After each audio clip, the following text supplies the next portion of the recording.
പുറത്ത് പോയി കഴിക്കുമ്പോൾ നമ്മുടെ നിലക്കും വിലക്കും കോട്ടം വരുത്തുന്ന ഒരു ഫുഡാണ് പഫ്സ്. ഞാൻ പറഞ്ഞതിനോട് നിങ്ങൾ യോജിക്കുന്നുണ്ടോ?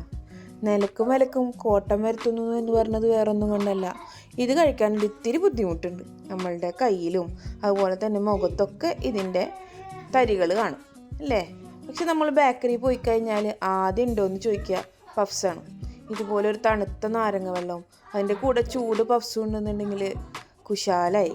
ആഹാ, ഓരോരുത്തർക്കും ഉണ്ടാവില്ലേ ഓരോ പഫ്സ് സ്റ്റോറീസ്. എനിക്ക് പഫ്സ് സ്റ്റോറീസിൽ ഓർമ്മ വരുന്നത് എൻ്റെ കോളേജ് ലൈഫാണ്. കാരണം കോളേജിൽ ഒരു 11 മണി ഇൻ്റർവെൽ ടൈം ആവാൻ വേണ്ടി കാത്തിരിക്കും ഞങ്ങൾ. ആ സമയത്ത് പോയി കഴിഞ്ഞാലേ നല്ല ചൂട് പഫ്സും ഒരു തണുത്ത നാരങ്ങളും കിട്ടും. അത് കഴിക്കുമ്പോൾ കിട്ടുന്ന ഫീലൊന്ന് വേറെ തന്നെയാണ്. പ്രത്യേകിച്ച് കൂട്ടുകാരികളൊപ്പം കൂടി കഴിക്കുമ്പോൾ അതിനൊന്നുകൂടി രുചി കൂടും. ഇനി അതൊന്നും തിരിച്ചു കിട്ടില്ലല്ലോ എന്ന് ആലോചിക്കുമ്പോൾ ഉള്ളിലൊരു സങ്കടമുണ്ട്.